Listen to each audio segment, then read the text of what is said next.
معدود ولا أجل ممدود فطر الخلائق بقدرته ونشر الرياح برحمته الصلاة والسلام على الرسول المسدد المصطفى الأمجد المحمود الأحمد سيدنا ومولانا ومولى الكونين جد الحسن والحسين عاني أبا القاسم محمد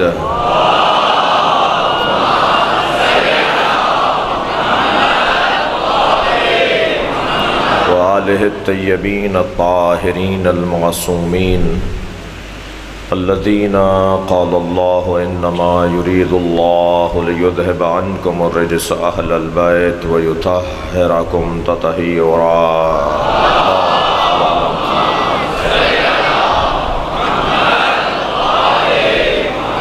ولعنة الله على أعدائهم أجمعين من يوم عداوتهم إلى قيام يوم الدين أما بعد قال الحكيم في قرآن الكريم بسم الله الرحمن الرحيم وقال ربكم ادعوني استجب لكم إن الذين يستكبرون عن عبادتي سيدخلون جهنم داخرين صلوات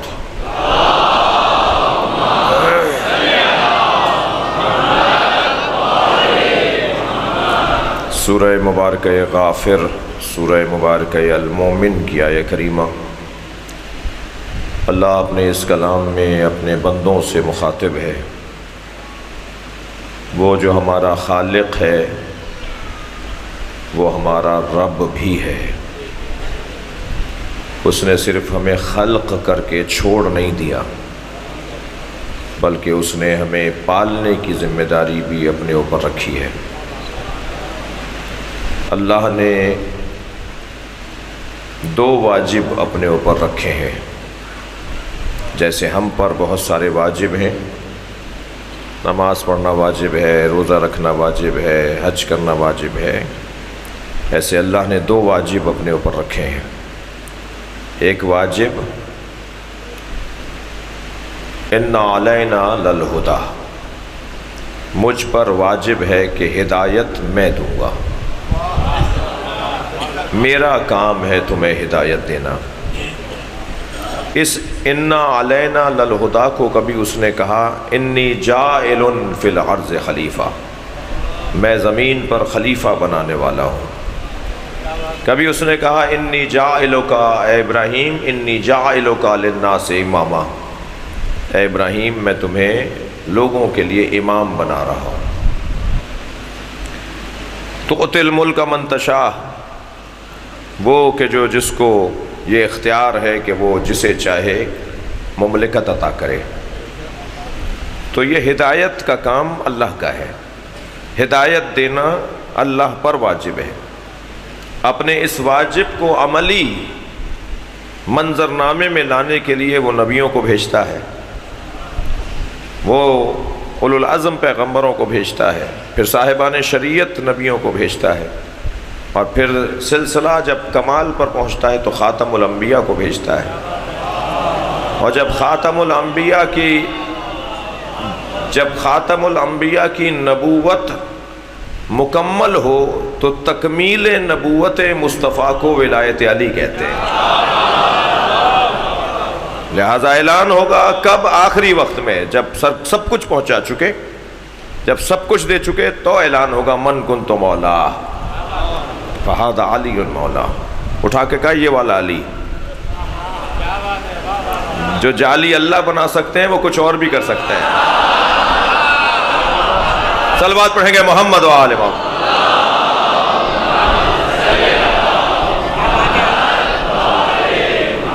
توجہ ہے حضرات کی؟ تو ایک واجب میں تمہیدی بیان کو مکمل کروں، ایک واجب اللہ نے اپنے اوپر لیا ہدایت کا۔ یہ ہدایت دینا اللہ کا کام ہے۔ یہ جو کربلا میں میرے مولا حسین نے قربانی دے کر کربلا کو معلّہ بنایا ہے،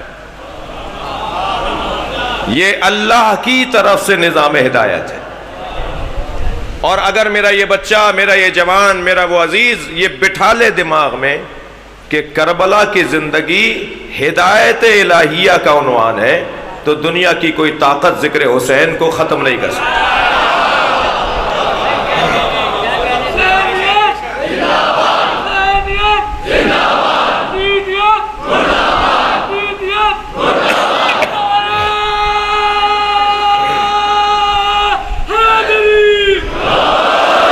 پہلا واجب جو اللہ نے اپنے اوپر رکھا ہے وہ ہے ہدایت دینے کی ذمہ داری، اس کا کام ہے ہدایت دینا۔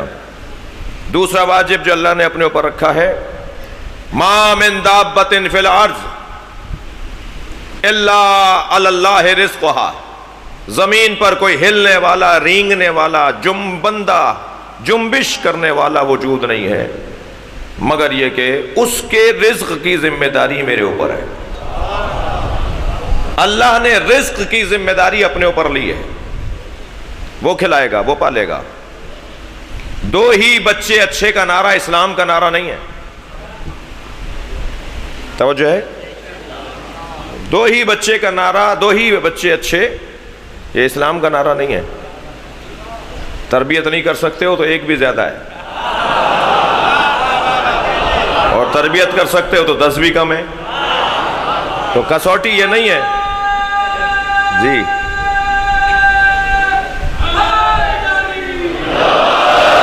کسوٹی یہ نہیں ہے کہ بچے کم ہوں۔ بچے کیوں کم ہوں بھائی؟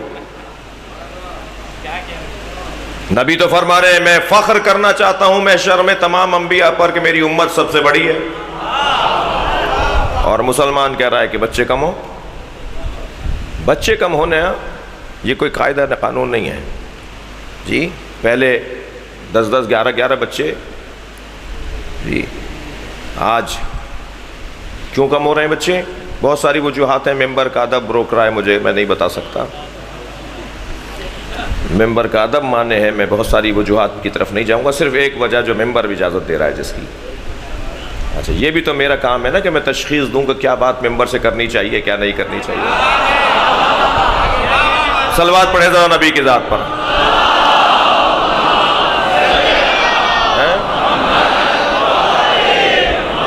ممبر کے ادب کے تقاضے کے مطابق ممبر کی زبان کو ملحوظ رکھتے ہوئے صرف ایک علت کی طرف توجہ دلاؤں گا۔ کم بچوں کی بات کون کرتے ہیں؟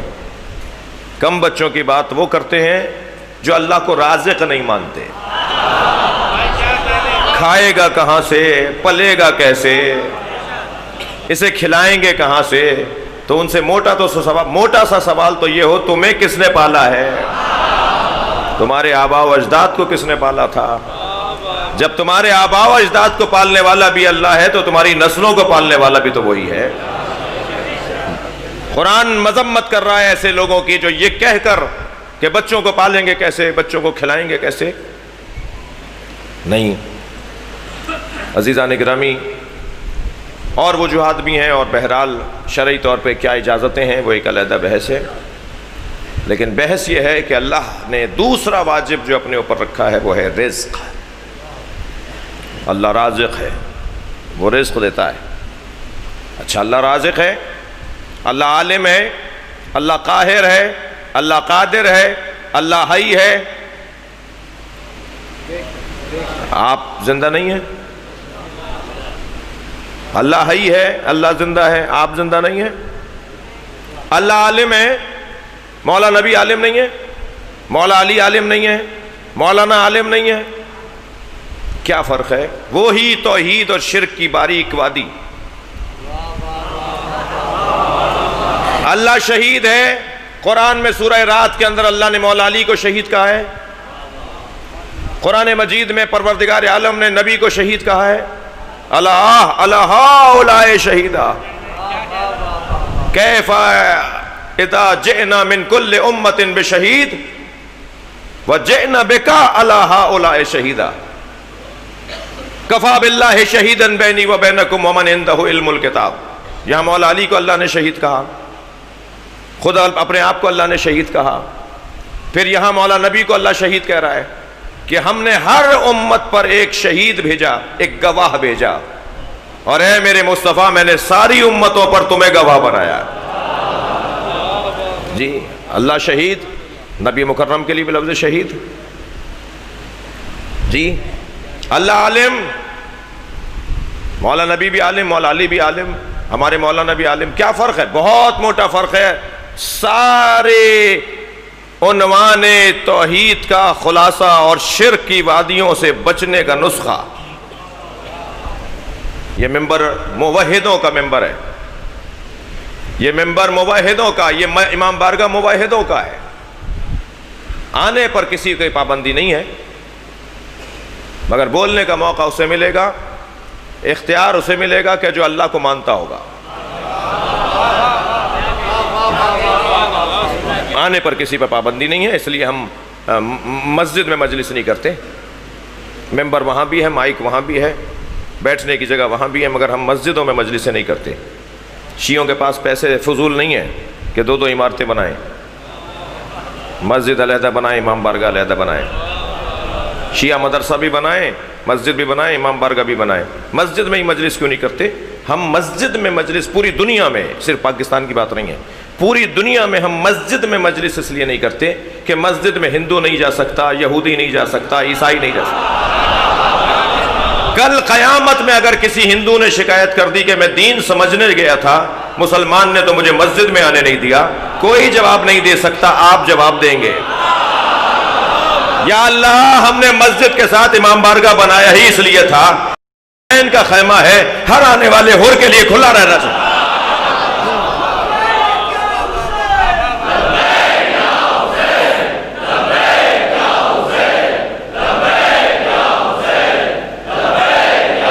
بلندتر صلوات پڑھیں گے محمد و آلہ.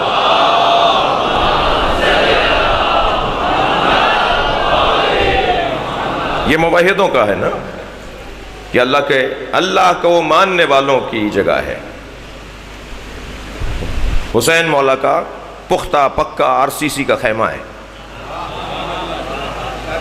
کربلا میں کپڑے کے خیمے جلائے تھے، بتائیں جیتا کون اور ہارا کون؟ تم نے کپڑے کے خیمے کربلا میں جلائے. اب پوری دنیا میں، ہر ملک میں، ہر شہر میں، ہر محلے میں حسین کے پکے پختہ خیمے لگے ہوئے ہیں. اور یہ سب کے لیے ہے. ابھی اس وقت میں مجلس میں سنی بھائی تشریف فرما ہے، سنی ہماری جان ہے، سنی ہمارے عزیز ہیں، اور کوئی پابندی نہیں ہے. کسی شیعہ کو یہ حق نہیں ہے کہ وہ برابر والے سے پوچھے تم سنی ہو یا شیعہ. کسی شیعہ اور عزادار کو حق نہیں ہے کہ پوچھے تمہارا مذہب کیا ہے. دروازہ کھلا رہے، آنے دیجئے، سوچنے دیجئے، بولنے دیجئے. پریشان وہ ہو، مائک پر بات وہ نہ کرے جس کے پاس دلیل نہ ہو. جو بات دلیل سے کرتا ہو، معقول بات کرتا ہو، مدلل بات کرتا ہو، اسے بولنا چاہیے. بولا جائے گا، بولے گا وہ. تو دو ذمہ داریاں اللہ نے، دو واجب اللہ نے اپنے اوپر رکھے ہیں. ایک ہدایت کی ذمہ داری اور ایک رزق کی ذمہ داری. لہٰذا وہ ہمارا خالق ہے تو ہمارا رب بھی ہے. ارشاد ہو رہا ہے کہ وَمَا مِن دَابَّةٍ فِي الْأَرْضِ، زمین پر کوئی ہلنے والا نہیں ہے مگر عَلَى اللَّهِ رِزْقُهَا، اس کے رزق کی ذمہ داری مجھ پر ہے. سوال، یہ جو آپ گھر میں کھانا کھا کے آئے ہیں، جا کر کھائیں گے، یہ آپ کو کون لا کے دے رہا ہے؟ مثلاً کہیں گے زوجہ محترمہ نے لا کے دیا، کوئی کہے گا امی نے لا کے دیا، کوئی کہے گا باجی نے لا کے دیا، کوئی کہے گا بیوی نے لا کے دیا. جی کوئی لے کر آیا ہے، اس نے روٹی آپ کے سامنے رکھی ہے، اس کا انکار کریں گے آپ؟ اللہ رازق ہے. یہ جہاں سے میں تنخواہ لینے جاتا ہوں وہ بھی تو کچھ مجھے دے رہا ہے، اسے میں کیا کروں گا؟ اللہ شہید ہے، مولا علی بھی شہید ہیں، شہید سبط جعفر بھی شہید ہے. کیا یہ سارے شہید برابر ہیں؟ موٹا سا باریک سی وادی ہے توحید اور شرک کے راستے سے گزرنے، بچ کے گزریں کسی طرح شرک کا دھبا نہ آ جائے. وہ جو باریک سی وادی ہے، اس توحید کے راستے سے گزرتے وہ ایک نسخہ ہے، بس وہ بچے اور جوان اپنے دماغ میں بٹھا لیں. اگر آج واضح نہ ہو اور کوئی بات روشن نہ ہو پائے تو اپنے علاقے کے عالم سے اور سمجھ لیجئے اسے. اور وہ یہ کہ اللہ عالم ہے بلا سالہ، اللہ قادر ہے بلا سالہ، اللہ رازق ہے بلا سالہ، مگر بالعطا عالم نبی، بالعطا قادر نبی، بالعطا رازق علی. کیا پریشانی ہے؟ اللہ نے علی کو یہ صلاحیت دی ہے، اللہ نے یہ نبی کو صلاحیت دی ہے، تو کیا پریشانی ہے؟ عین توحید عقیدہ، اللہ کے پاس دینے کی چیزیں جتنی ہیں وہ اس کی اپنی ہیں جی، اور ان کے پاس جتنی چیزیں دینے کی ہیں وہ اللہ کی دی ہوئی ہیں، بس یہی موٹا سا فرق ہے توحید کے اندر اور وادی شرک سے بچنے کا۔ میں مولا علی سے مدد مانگتا ہوں اللہ کا ولی مان کر، تو کیا پریشانی ہے؟ کہاں توحید کی وادیوں سے بھٹک رہا ہوں، کہاں غلو ہو رہا ہے؟ حضرت مولانا مشہدی صاحب تشریف فرمائے، میں نے مولانا سے کہا مولانا مجھے 1 لاکھ روپے کی ضرورت ہے، دے دیجئے، مثال ہے، اس کے علاوہ اور کچھ نہیں ہے۔ مولانا نے کہا جی اللہ سے مانگیے۔ میں نے کہا معاذ اللہ، اللہ سے نہیں مانگوں گا، اب آپ سے مانگوں گا۔ اللہ کا انکار کر کے کسی سے مانگنا یہ کفر ہے۔ میں نے مولانا سے کہا مولانا ایک رقم چاہیے، کہا اللہ سے مانگیے۔ میں نے کہا کل اللہ سے مانگی تھی، آج پھر ضرورت پڑی، آج آپ دے دیجئے۔ اللہ کے ساتھ کسی کو برابر میں رکھنا یہ شرک ہے، وہ کفر تھا انکار کرنا، یہ برابر میں ماننا یہ شرک ہے۔ مگر میں نے تیسری دفعہ جب ان سے کہا مجھے رقم دے دیجئے تو انہوں نے کہا جی اللہ سے مانگیے۔ میں نے کہا جی میں اللہ ہی سے مانگ رہا ہوں۔ کہا آپ تو مجھ سے مانگ رہے ہیں۔ میں نے کہا آپ کو دیا کس نے؟ نے تو آئی صلوات پڑھیں گے محمد و آل محمد۔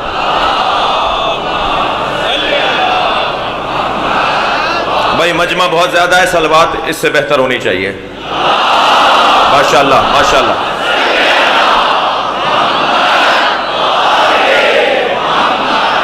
بس یہ فرق، یہ کسوٹی، یہ پیمانہ، یہ عنوان، یہ قاعدہ، یہ قانون ذہن میں رکھیں۔ اصالت اور بالعرض، اصالت اور بالعطا۔ قال ربکم، تمہارے رب نے، اب ربوبیت کی تمہید میری یہاں مکمل ہوئی۔ تمہارے رب نے کہا تمہارے رب نے ادعونی، مجھے پکارو۔ علماء کرام تشریف فرمائے جمع کا صیغہ ہے، سب کو کہا ہے سب پکارو۔ اللہ سب کو فقیر دیکھنا چاہتا ہے۔ اللہ کرے ہم سب فقیر ہوں۔ بولیے گھبرا کیوں رہے ہیں؟ الہی آمین کہیے۔ اللہ ہم سب کو فقیر بنائے۔ جتنا ہم فقیر اپنے آپ کو مانیں گے، سمجھیں گے، پہچانیں گے، اتنا ہی اللہ ہمیں ولایتیں عطا کرے گا۔ اللہ انہی کو ولایتیں عطا کرتا ہے کہ جنہیں اپنا پتہ ہو کہ میں کیا ہوں۔ سارا مسئلہ یہ ہے کہ مجھے اپنے آپ کو پہچاننا ہے کہ میں ہوں کون۔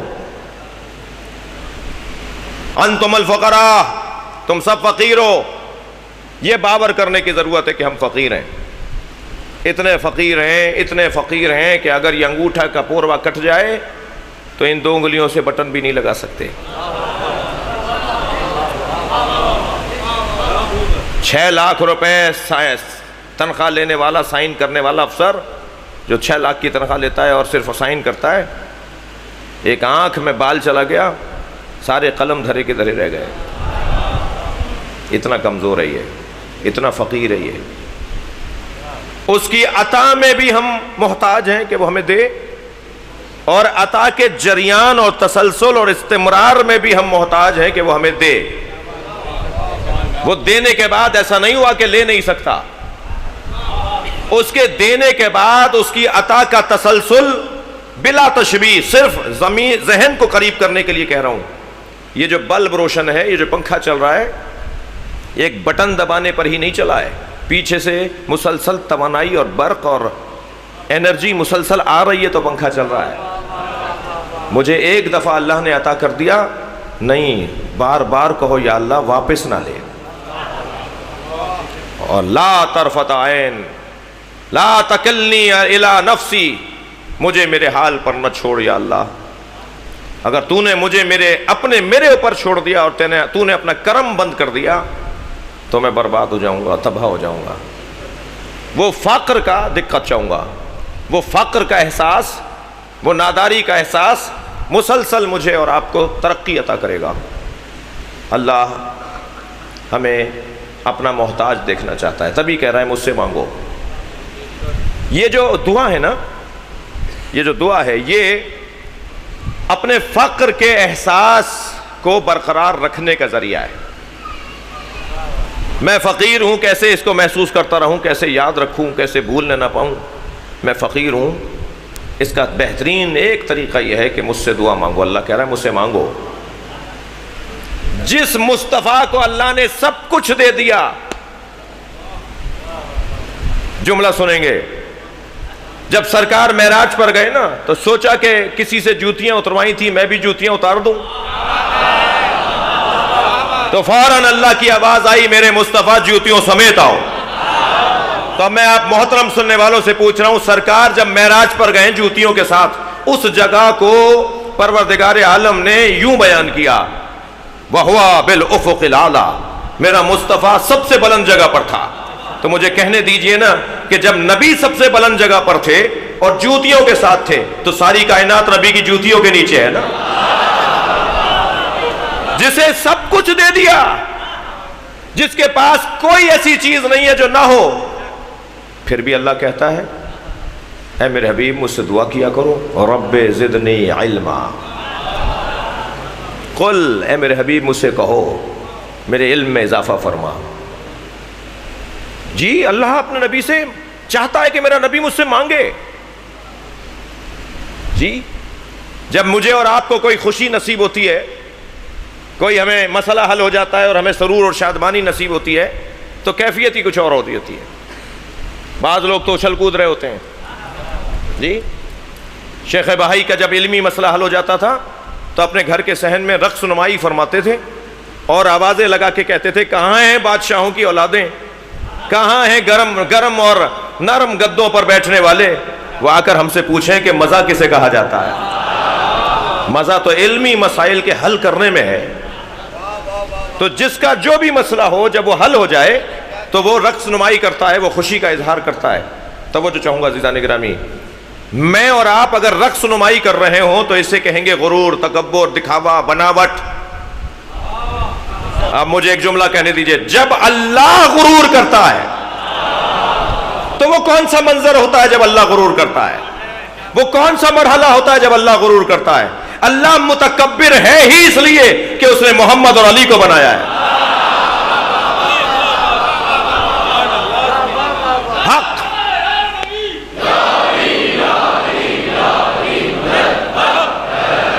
حق ہے،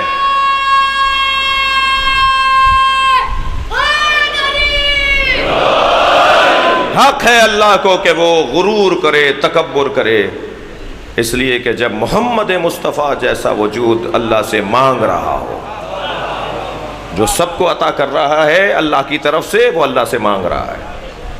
قل رب زدنی علما، یا اللہ اے میرے حبیب مجھ سے کہو مجھ سے علم، میرے علم میں اضافہ فرما۔ عرفاء نے بیان کیا ہے، علماء نے بیان کیا ہے کہ 73 حروف کا علم ہے۔ اللہ نے 72 حروف کا علم نبی کو اور نبی کے ذریعے علی کو دے دیا، اور 73ویں حرف کا علم یعنی پورے کے پورے 73 کے 73 اپنے پاس رکھے، اور وہ جو ایک حرف کا علم اپنے پاس رکھا، کہا میرے نبی مجھ سے وہ مانگتے رہو۔ جی وہ مجھ سے مانگتے رہو۔ اب نبی وہ ایک حرف کا علم، وہ ایک حرف کا کیا ہے؟ حرف ہی ایک ہے بھائی،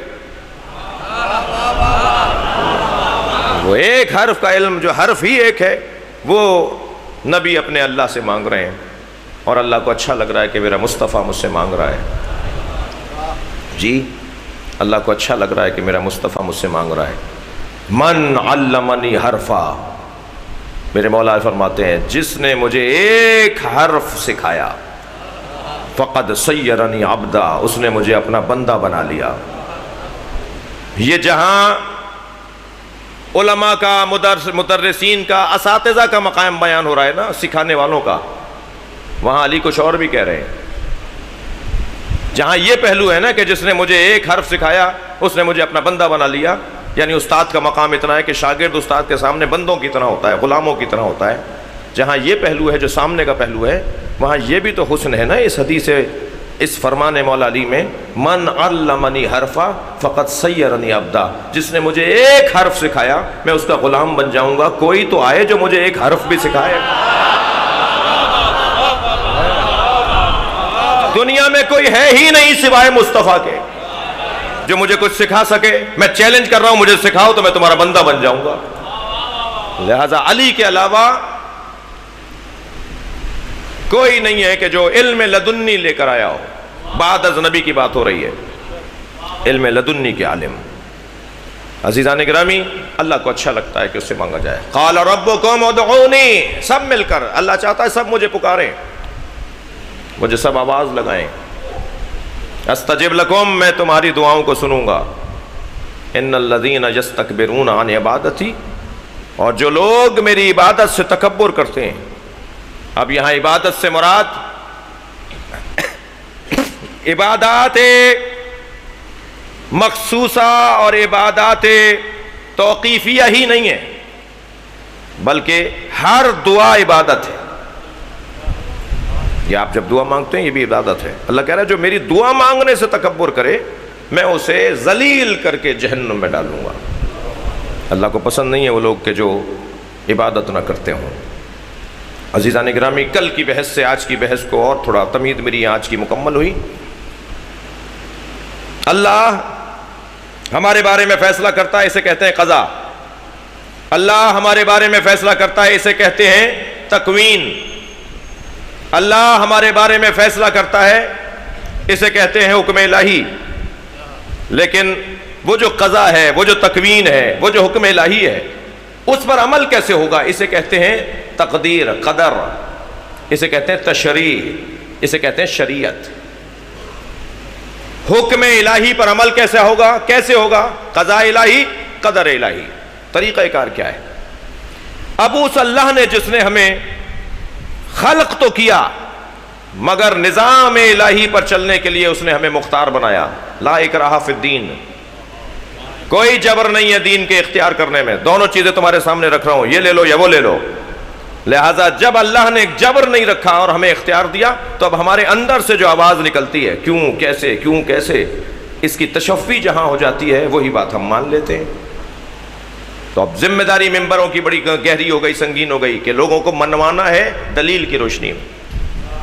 اور جب انسان تشریع کی طرف جاتا ہے اور انسان تقدیر کی طرف اور قدر الہی کی طرف جاتا ہے، تب ہے کہ جب انسان کمال کی طرف راغب ہوتا ہے. اس نے ہمیں بنا کر ہمارے حوالے کر دیا. اوپن بک ٹیسٹ کل بات ہو چکی ہے. اس نے ہمیں بنا کر، اوروں کو تو بنا کر دوسروں کے حوالے کر دیا. پتھروں کو بنا کے پودوں کے حوالے کر دیا، پودوں کو بنا کر حیوانوں کے حوالے کر دیا، حیوانوں کو بنا کے انسان کے حوالے کر دیا. مگر انسان کو بنا کر کسی اور کے حوالے نہیں کیا، انسان کو بنا کے انسان کے حوالے کر دیا. میں نے تجھے دے دیا. کہیں اور جا کے اپنے آپ کو آئینے میں نہ دیکھا کرو. چہرہ آئینے میں نظر آتا ہے، روح آئینے میں نظر نہیں آتی، من آئینے میں نظر نہیں آتا. یہ جو من ہے، یہ جو روح ہے، اسے کہاں دیکھو گے؟ اسے اپنے اوپر غور کرو تو نظر آئے گی. انسان کو خود انسان اپنا آئینہ بنا لے. بیٹا چھوڑ دو. انسان اپنے لیے آئینہ بن جائے تو اپنے آپ کو دیکھ سکے گا. دقت چاہوں گا کیسے؟ میں تو اپنے آپ کو جانتا ہی نہیں ہوں. کسی بندر کو آپ ادرک دے دیں، صلوات پڑھ لیں ذرا محمد والا.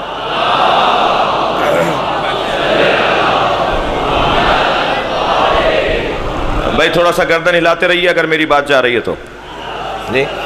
جی بندر کو ادرک دے دیں، اسے کیا پتا کیا لیے ہوئے ہوں. بچہ اپنی اماں کی وہ سونے کی ڈلی گھر سے اٹھا لایا، اماں نے سامنے ہی رکھ دی تھی وہ سونے کا سکہ، وہ ڈلی جو انہوں نے کسی وقت کے لیے بچا کے رکھی ہوئی ہے، وہ بچے نے وہ اٹھا لی، باہر لے آیا. کسی نے دیکھا اس کے ہاتھ میں سونا ہے، ٹافی بڑھا کے کہا بیٹا ٹافی لے لو، یہ دے دو ہمیں. یہ فوراً دے دے گا، اس لیے کہ اس میں تو کوئی ذائقہ ہی نہیں ہے. اسے تو ذائقہ ٹافی میں آ رہا ہے. یہ سونے کا سکہ دے دے گا ایک ٹافی کے بدلے میں. کیوں؟ اس لیے کہ سونے کو جانتا نہیں ہے. بڑی عنایت، بہت شکر گزار ہوں. یہ کیونکہ سونے کو جانتا نہیں ہے اس لیے یہ ٹافی کے عوض دے دے گا. عزیزان گرامی، یہ انسان تو اپنے آپ کو جانتا نہیں ہے. یہ پودوں کو جانتا ہے، پتھروں کو جانتا ہے، ایسے ایسے جوہری آپ کو ملیں گے، یعنی پتھر شناس ملیں گے، ایسے ایسے آپ کو پودوں اور گیاہ کی اور بایولوجی کی دنیا کے لوگ ملیں گے، زمین کے جاننے والے لوگ ملیں گے کہ کون سی زمین پر کون سی فصل ہو سکتی ہے۔ آج جدید زراعت کے لوگ بڑے ماہر ہیں، بڑے ڈاکٹر ہیں۔ زمین کو جانتا ہے، یہ اپنے آپ کو نہیں جانتا۔ پتھر کو جانتا ہے، یہ اپنے آپ کو نہیں جانتا۔ آسمانوں کو جانتا ہے، یہ اپنے آپ کو نہیں جانتا۔ یہ چاند پر قدم رکھتا ہے، اپنے اوپر نہیں پہنچا۔ یہ سب جگہ چلا گیا ہے، یہ خود اپنے آپ سے غافل ہے۔ میں تو اپنے آپ کو جانتا نہیں ہوں، پھر اللہ نے مجھے میرے حوالے کیوں کیا ہے؟ ایسے ہی کر دوں گا جیسے بچہ سونا دے کے ٹافی لے لیتا ہے، اور ایسے ہی ہو رہا ہے۔ کیا ہو رہا ہے اس وقت معاشرے کے اندر؟ جی سونا دیا جا رہا ہے، ٹافیاں لی جا رہی ہیں۔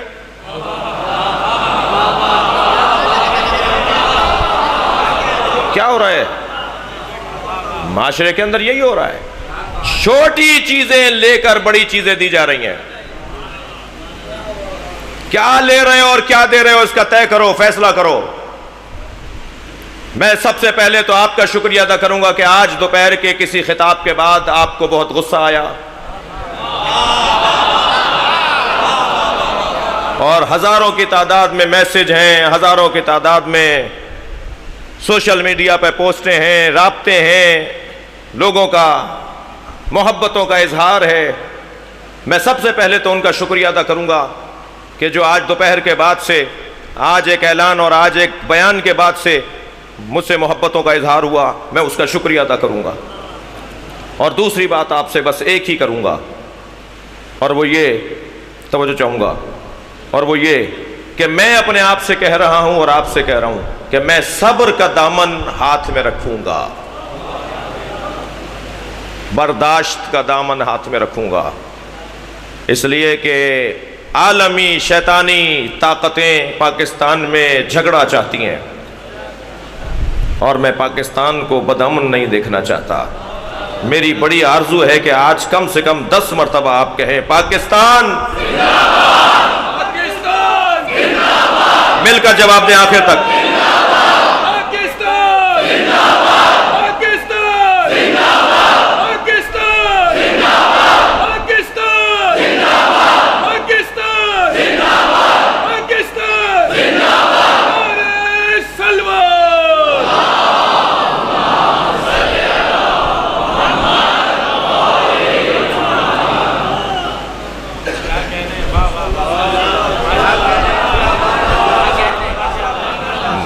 مولا آپ کو سلامت رکھے۔ مل کر جواب۔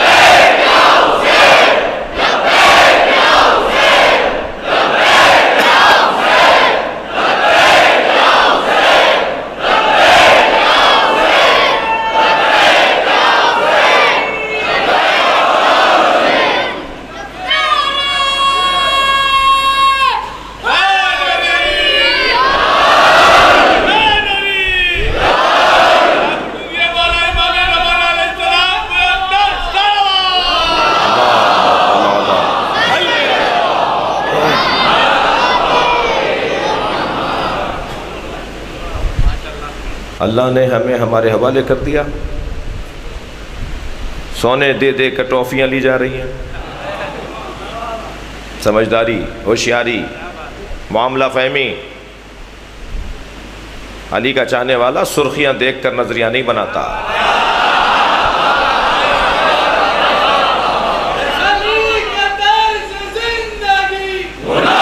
ماشاءاللہ۔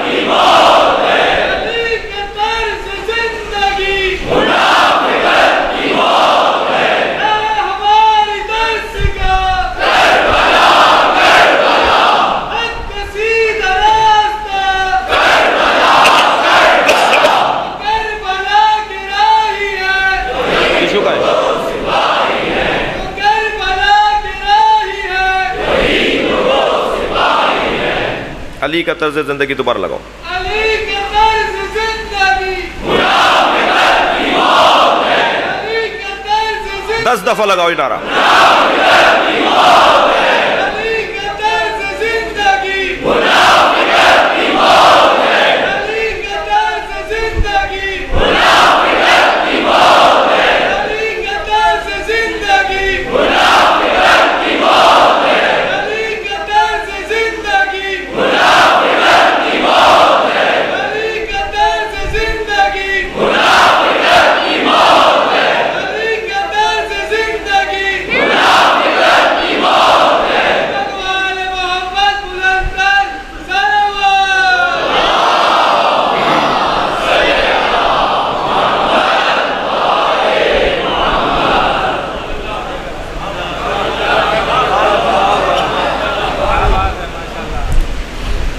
آج کا یہ اعلان ہے،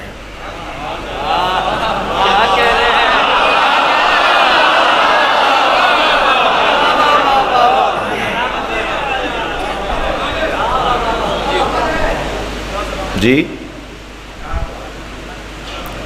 اللہ نے ہمیں ہمارے حوالے کر دیا. ہمیں تو پتہ نہیں کہ ہم کون ہیں. کیسے ہم اپنے اوپر اختیار رکھیں جب ہم اپنے آپ کو ہی نہیں جانتے؟ تو اب کیا کریں کہ ہم اپنے آپ کو جانیں؟ تو ان کے پاس جانا ہوگا جو اپنے آپ کو جانتے تھے. بس یہ مجلس عزا فلسفہ ہی یہ رکھتا ہے کہ ہم وہاں آ بیٹھے ہیں جو اپنے آپ کو جانتے تھے، اور جو اپنے آپ کو جانتے تھے وہی ہمیں بتائیں گے کہ تم کیا ہو. لہذا انہوں نے ہمیں خوب بتایا، ہمیں ہمارے حوالے کیا ہے تاکہ ہم اپنے آپ کو پہچانیں. اوپن بک ٹیسٹ، کتاب کھول کر پڑھ کے بتاؤ کہ کیا سمجھے ہو. میں نے تمہیں تمہارے حوالے کر دیا، تم اپنے اوپر غور کر کے بتاؤ کون ہو. جب تم ہی بتا نہیں سکتے کہ تم کون ہو تو دوسرا کیا بتائے گا کہ تم کون ہو؟ تم خود بتاؤ کہ تم کون ہو. اب میں اپنے آپ کو کیسے پہچانوں؟ عزیزو، لاکھوں مچھر اللہ نے بغیر مقصد کے نہیں بنائے.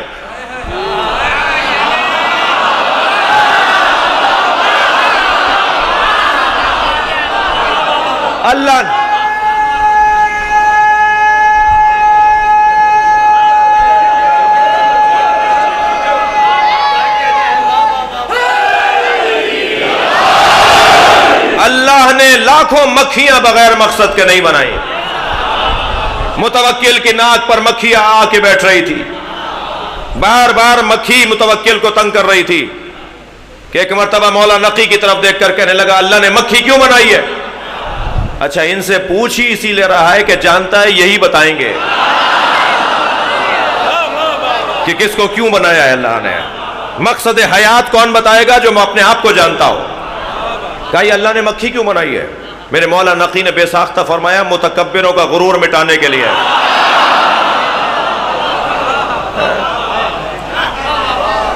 توجہ کر لیا آپ نے؟ کون پہچانتا ہے؟ جو اپنے آپ کو پہچانتا ہے وہی ہمیں بتائے گا تم کون ہو. دقت چاہوں گا، بچھو بغیر مقصد کے نہیں بنا. بھئی آپ پتہ نہیں کہاں دماغ لے جا رہے ہیں. سانپ بغیر مقصد کے نہیں بنا.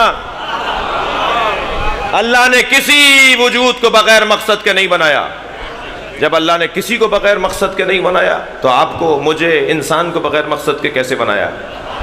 ہمارا بھی تو کوئی مقصد ہے. بس مقصد شناسی ہی کو قیمت کہا جاتا ہے. میں اگر مقصد حیات کو، توجہ چاہوں گا، اگر میں مقصد حیات کو سمجھ لوں تو یہی میری قیمت ہے. اور جتنا میں مقصد حیات کو سمجھتا جاؤں گا میری قیمت بڑھتی چلی جائے گی. کسی نے مکان کو مقصد حیات سمجھا، 40 سال تک خوب کمایا، گلک ڈال بنائے، 20 ڈالیں، اس کی خاطر جھوٹ بولا، اس کی خاطر لڑائیاں کی. کیا کر رہے ہو؟ گھر بنانا ہے. تو مقصد حیات کیا ہوا؟ گھر. تو بس اس کی قیمت بھی وہی گھر ہے. کسی نے اپنا مقصد حیات سرکاری نوکری، جس کی خاطر رشوت دی، جھوٹ بولا، فائل اوپر نکلوائی، ہر حرام حلال کام کیا، نوکری مل گئی. تو یہی قیمت ہے. اس کا مقصد زندگی یہی نوکری ہے. بیٹا پڑھ کیوں رہے ہو؟ نوکری کرنی ہے. اللہ نے پیدا کیا ہے آزاد رہنے کے لیے، یہ نوکری کرنا چاہتا ہے. بھائی کاروبار کیوں نہیں کرتے؟ میں جعفر طیار کے مرکزی امام بارگاہ سے خطاب کر رہا ہوں، اور پاکستان کی بڑی شیعہ آبادی ہے جس سے میں خطاب کر رہا ہوں. ایک پیغام دینا چاہتا ہوں، خدا کے واسطے نوکریوں سے اپنے آپ کو بچائیے. کاروبار کیجئے. جی کاروبار کیجئے، زیرو سے شروع ہو. جی چھوٹی چھوٹی چیزوں سے کام شروع کریں، گھر میں کام شروع کریں، اور برکت اللہ دے گا. پہلے دن سے نیت کریں کہ جب بھی میری آمدنی میری خرچے سے زیادہ ہوگی تو میں بچت پر خمس نکالوں گا.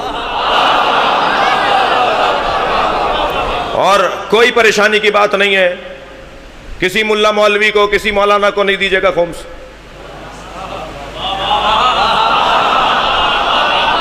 آپ مرجع تقلید سے اجازت لے کر اپنا خمس خود خرچ کیجئے، اپنے عزیزوں میں خرچ کیجئے، اپنے علاقے کے مدرسے میں خرچ کیجئے، اپنے محلے کی مسجد کی جو ضرورت ہے وہ پوری کیجئے، اجازت لے لیجئے ان سے جو غیبت امام میں ہمارے رہبر ہیں، ہمارے سرپرست ہیں، ہمارے رکھوالے ہیں، ہمارے رہنما ہیں، پھر خود خرچ کیجئے۔ اور اگر کسی عالم پر، کسی ادارے پر، مرکزی امام بارگاہ پر، حسنین مسجد پر، امامیہ مسجد پر، کسی پر بھی آپ کو یقین ہے اور اعتماد ہے کہ یہاں حساب کتاب سیدھا ہے تو دے دیجئے وہاں جی۔ لہٰذا پہلے دن سے نیت کریں، میں آپ کو آج امام سجاد کی قسم کھا کے کہہ رہا ہوں،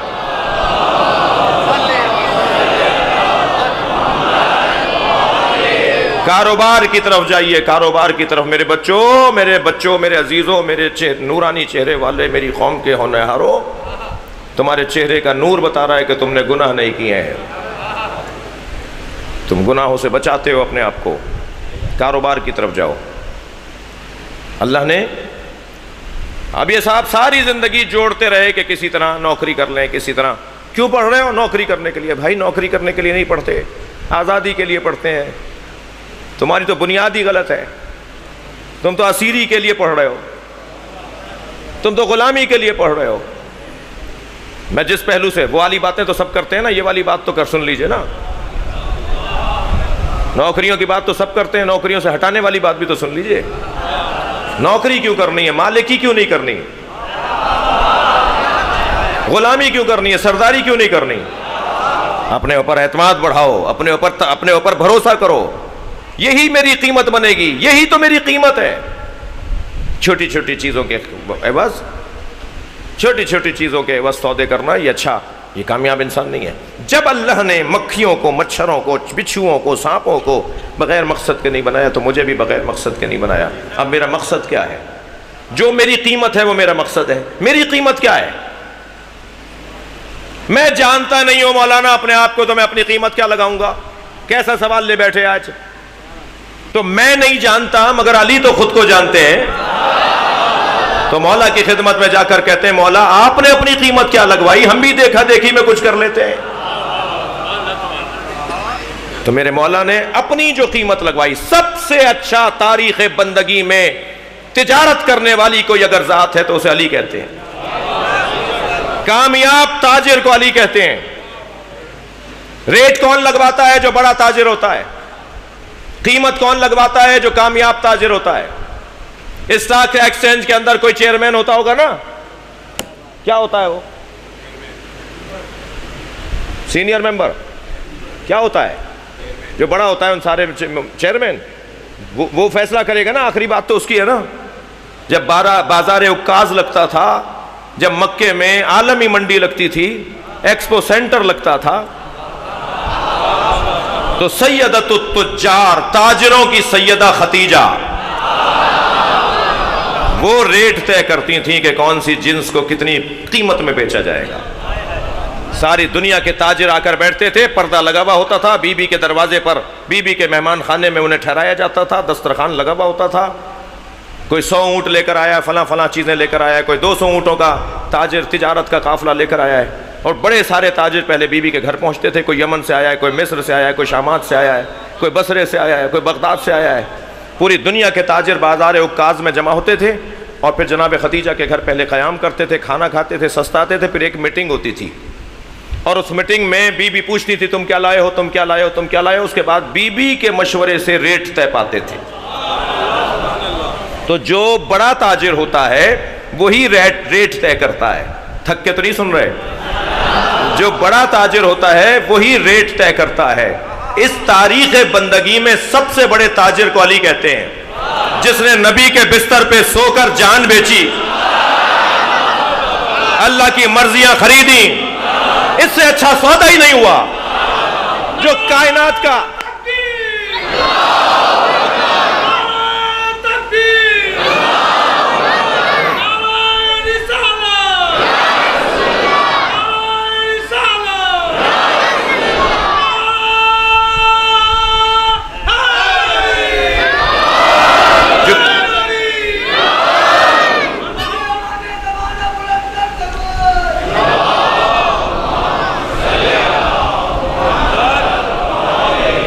توجہ کر لیا آپ نے؟ سب سے کامیاب تاجر جس نے تاریخ بندگی میں اپنا اچھا سودا کیا، وَمِنَ النَّاسِ مَن يَشْرِي نَفْسَهُ ابْتِغَاءَ، لوگوں میں سے کچھ ہیں جو بیچتے ہیں اپنے نفسوں کو ابتغاء مرضات اللہ، بدلے میں اللہ کی مرضیوں کے۔ واحد ذات ہے جس نے اپنا وجود بیچا ہے اللہ کے ہاتھوں۔ اب علی کا تو کچھ نہیں ہے، علی تو بیچ چکے، اللہ نے اپنی مرضیاں دی ہیں، مگر اللہ کی مرضیاں اللہ کے پاس بھی ہیں، علی کے پاس ہیں جی۔ اور علی نے اپنا وجود بیچ دیا۔ جب اپنا وجود ہی بیچ دیا تو علی کا تو کچھ نہیں رہا۔ ہم نے بڑی محنت سے چاؤ سے ایک پلاٹ لیا، مثال دے رہا ہوں، اور پیسے جوڑ جوڑ کے مکان بنایا۔ جیسے جیسے مکان بنتا گیا، جیسے جیسے مکان تکمیل کی طرف جاتا گیا، تو جو ہم سے حسد کر رہے تھے ان کی آگ میں اضافہ ہوتا گیا، اور انتظار کرنے لگے گھر بنے تو صحیح، جلانا تو ہمارا کام ہے بھائی، فلاں لکڑی کی کھڑکیاں لگیں گی اور فلاں ٹائل لگیں گے اور فلاں مثال کے طور پر سامان لگے گا، اور سب کچھ لگ گیا۔ جب ہمارا دوسرا دن، اب دن آیا کہ دوسرے دن اپنے مکان میں شفٹ ہوں، کرائے کا مکان چھوڑیں اور اپنے مکان میں جائیں، دوسرے دن جانا تھا، ادھر انتظار میں حاسد بیٹھے تھے کہ گھر پورا ہو تو آگ لگائیں۔ آدھی رات کو دروازے پہ دستک ہوئی، ہم نے جا کے دیکھا تو بڑی بڑی گاڑیوں میں کچھ لوگ کھڑے تھے۔ کہا جی ہم ریاست کے لوگ ہیں، سرکار کے لوگ ہیں، حکومت کے لوگ ہیں، آپ نے 2 گلی بعد جو مکان بنایا ہے وہ ہم خریدنا چاہتے ہیں۔ ہم نے کہا جی ہم نے تو بڑے چاؤ سے بنایا ہے، اپنے لیے بنایا ہے۔ کہنے لگے جی کتنے میں بنایا ہے؟ مثلا ہم نے کہا جی 1 کروڑ میں بنایا ہے۔ کہنے لگے ہم آپ کو 10 کروڑ دینے کو تیار ہیں، اور ساتھ میں حکومتی منصب بھی دینے کو تیار ہیں، اور یہ حکومتی منصب جو ہم آپ کو دیں گے آپ کی نسلوں میں بھی منتقل ہوگا، یا آپ کے گھر کا ہر فرد، ہر بچہ، ہر پوتا پڑپوتا حکومتی منصب پر رہے گا۔ یہ مکان ہمیں دے دیجئے، کاغذات ہمیں دے دیجئے، اور ہم سے یہ ساری سہولتیں لے لیجئے۔ ہم نے تو 1 لمحہ بھی نہیں لگایا فیصلہ کرنے میں، ہم نے 1 کروڑ کا بنا ہوا مکان 10 کروڑ میں دے دیا، کاغذات انہیں دے دیے، اپنی نسلوں میں حکومت کی نمائندگی بھی لے لی، اور ادھر ہم نے فیصلہ کر کے سو گئے، اور جنہیں آگ لگی ہوئی تھی انہوں نے گھر کو آگ لگا دی، اور جب گھر جلنے لگا، شعلے بھڑکنے لگے، تو سارا محلہ، سارا علاقہ اپنے گھروں سے نکل نکل کر جلتے ہوئے گھر کو دیکھ رہا تھا۔ ہم بھی اس مجمع میں آ کے کھڑے ہو گئے، ہم بھی اس جلتے ہوئے گھر کو دیکھ رہے تھے۔ اس مجمع میں آگ لگانے والے بھی تھے، وہ جلتے ہوئے گھر کو کبھی دیکھتے تھے، کبھی ہمیں دیکھتے تھے۔ ہمارے چہرے کا اطمینان انہیں اور جلا رہا تھا، وہ پریشان اس بات پر تھے کہ گھر ان کا جل رہا ہے تو یہ پریشان کیوں نہیں ہے۔ اب انہیں اگر نہیں پتا کہ ہم نے رات کی تاریکی میں فیصلہ کر لیا، اب یہ گھر ہمارا نہیں ہے تو قصور ان کا ہے، ہمارا نہیں ہے۔ علی نے بستر پہ سو کر اپنی جان بیچ دی، اللہ سے مرضیاں لے لی۔ اب جو علی کو مارنے آ رہا ہے وہ علی کا دشمن نہیں ہے۔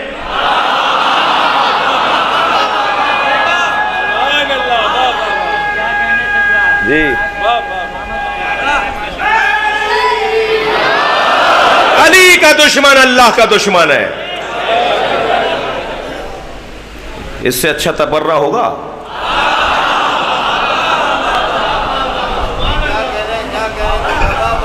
تھک گئے آپ تھوڑا سا؟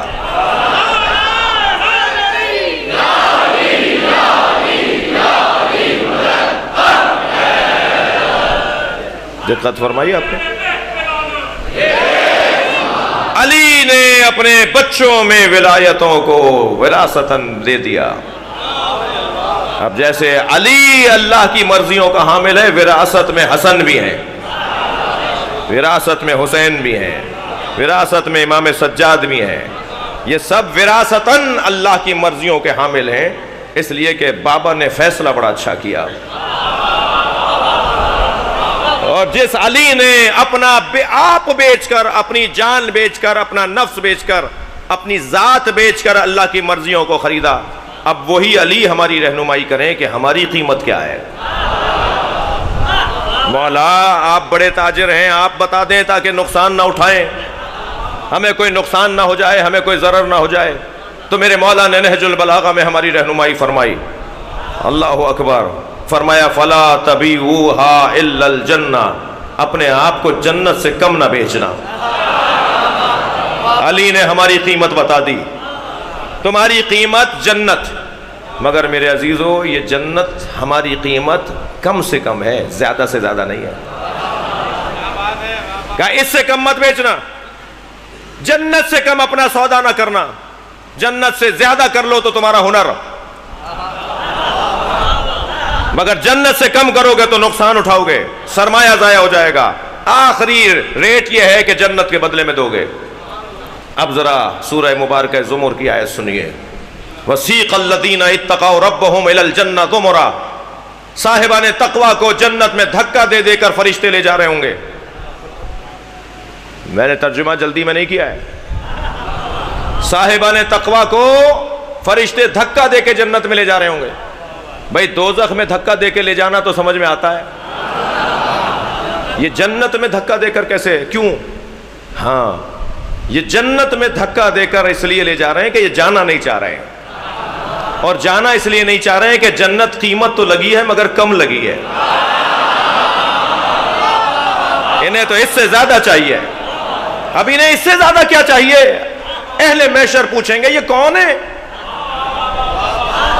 ہم تو منتیں سماجتیں کر رہے ہیں کہ ہمیں جنت میں لے جاؤ، یہ کون سا گروپ ہے، یہ کون سا ٹولہ ہے، یہ کون سی انجمن ہے؟ توجہ ہے؟ یہ کون سی قوم ہے جو جنت میں جانے کو تیار نہیں ہو رہی؟ قرآن پکار کے کہہ رہا ہے کہ انہیں دھکا دیا جائے گا۔ سیخ سائق کے خاندان کا لفظ ہے، قائد اور سائق، پیچھے سے دھکیلنے والے کو سائق کہتے ہیں، آگے چلنے والے کو قائد کہتے ہیں۔ دھکا دے دے کے لے جا رہے ہیں، جان نہیں رہے، کیوں نہیں جا رہے؟ پوچھیں گے اہل محشر یہ کون ہے جو جنت میں جانے کو تیار نہیں ہے؟ تو آواز آئے گی ہم حداث الحسین، یہ حسین والے ہیں، یہ کہہ رہے ہیں ہمیں۔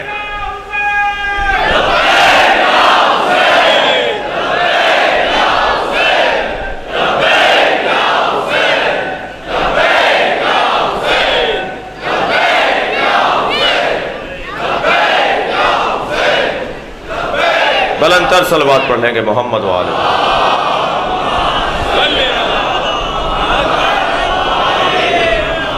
یہ حسین والے لوگ ہیں، یا اللہ ہمیں حسین کی زیارت چاہیے، ہماری جنت تو حسین ہے، لہذا انہیں روک دیا جائے گا کہ جب تک حسین نہ آ جائے اور یہ حسین کا دیدار نہ کر لیں اس وقت تک انہیں روک کے رکھو۔ کہ ہمیں جنت، اس جنت میں جانا کیوں ہے جس میں حسین ہمارے ساتھ نہ ہو؟ ہمیں تو وہاں رکھ جہاں حسین ہے، وہ جنت کی اعلیٰ قسم، جنت کی سب سے بڑی قسم، جو عظیم درجہ جنت، جسے سورہ مبارکہ فجر میں اللہ جنتی کہہ کے یاد کر رہا ہے، میری خاص جنت جو حسین کے لیے ہے۔ حق ہے حسین کا کہ اللہ میرے مولا کو اپنی خاص جنت میں رکھے۔ یہ حسین حسین بولنے والے امام حسین کا دیدار کر کے جنت میں جائیں گے اور وہاں رہنا چاہیں گے جہاں حسین رہتے ہیں۔ این حسین کیست کہ ہمیں عالم دیوان اوست، یہ کون ہے حسین؟ جسے دیکھو حسین کہتا ہے، حسین حسین بولتا ہے، حسین کا نام لینا اپنے لیے فخر سمجھتا ہے۔ یہ وہی حسین ہے جس کا لاشا 3 دن بے گور و کفن رہا۔ اجرکم اللہ، اجرکم اللہ۔ یہ کون حسین ہے جس کے نام پہ آج یہ 23 محرم کو اتنا بڑا مجمع؟ کہا جائے عشرہ اولیٰ کے اندر تو مجمع کا آنا سمجھ میں آتا ہے، لیکن عشرہ اولیٰ کے بعد اتنا بڑا مجمع سب جگہ ایسے ہی ہو رہا ہے۔ ابھی میں فیصل آباد پڑھ کر آ رہا ہوں، ابھی آلیبا پڑھ کر آ رہا ہوں، سب جگہ یہی کیفیت ہے جو آپ کے ہاں ہے۔ یہ اتنا بڑا مجمع کیوں لگ رہا ہے؟ جو رونے آئے نا میرا جملے کو محسوس کریں گے۔ کبھی غور کیا کہ حسین کے نام پہ اتنا مجمع کیوں لگتا ہے؟ اس کا سبب یہ ہے کہ حسین کربلا میں اکیلے کھڑے تھے۔ جو اللہ کی خاطر تنہا ہو جائے اور اس کی تنہائی اس کیفیت کی ہو کہ کوئی پتھر مار رہا ہو، کوئی نیزہ چبھو رہا ہو، کوئی برشی مار رہا ہو، کوئی تیر مار رہا ہو، سنیں گے رو رہے ہیں نا، جس کے پاس کچھ نہیں تھا وہ زمین کربلا کی گرم مٹی اٹھاتا حسین مولا کی طرف پھینک دیتا تھا۔ رونے والوں، میری بیویوں جو مجلس میں خواتین بیٹھی ہیں، مجلس بڑی نورانی ہے، جب گریہ کی آوازیں بلند ہونا تو سمجھیں امام کی نگاہ ہو گئی ہے، امام زمانہ کرم کر رہے ہیں، ہمیں دیکھ رہے ہیں، اور جب گریہ کی آوازیں بلند ہو تو خیال رہے کہیں برابر سے امام سجاد کے رونے کی آواز نہ آ رہے۔ میں بیویوں سے کہوں گا جب آپ کے درمیان آوازیں بلند ہو رہی ہوں تو ادب رکھیے گا، خیال رکھیے گا کہ کہیں آپ کے آگے زہرا نہ بیٹھی ہو۔ اپنے خلوص اور سچائی میں، اپنی نیتوں کی طہارت میں مزید گریہ کے وقت خاص طور پر اضافہ کریں۔ بی بی ہم پر کرم کریں، بی بی کے بچے مہدی ہم پر کرم کریں، ہم آپ کے جد حسین پہ رونے آئے، ہم اس غریب پر رونے آئے ہیں جس کا لاشا کسی نے اٹھایا نہیں۔ اجرکم اللہ، اجرکم اللہ۔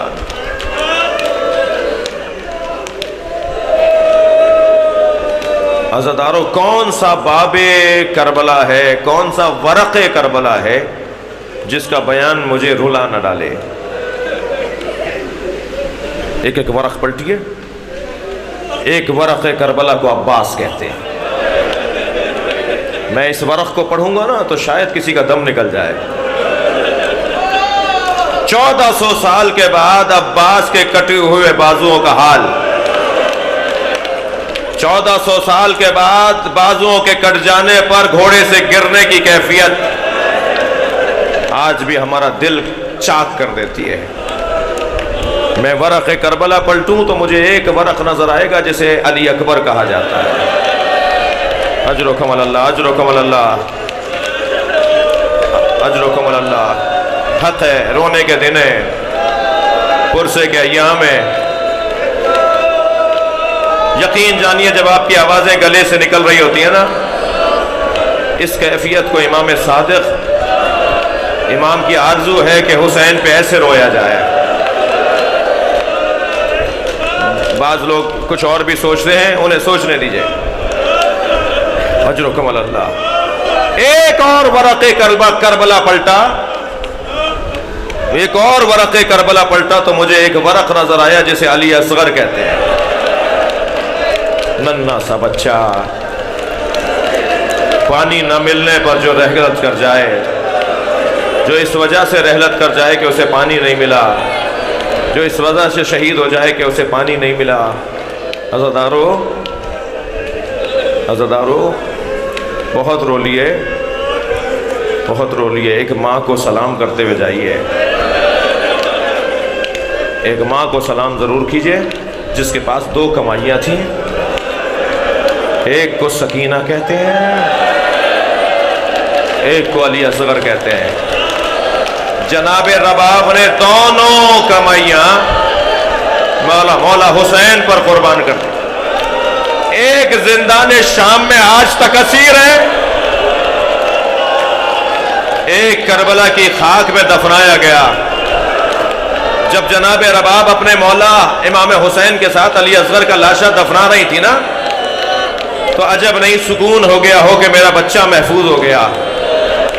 مگر مائیں بیٹھی ہیں نا، بچوں والی عورتیں بیٹھی ہیں۔ وہ منظر بڑا شدید تھا جب نیزہ بردار کربلا کے میدان میں علی اصغر کا لاشا ڈھونڈ رہے تھے۔ وہ کیفیت کیا ہوگی جناب رباب کی جب ایک نیزہ زمین میں گیا اور جب باہر آیا تو ننھا سا لاشا۔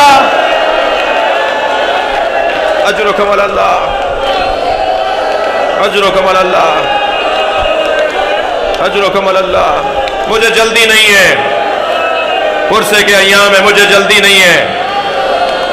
عزادارو، کیا کیفیت ہوئی ہوگی؟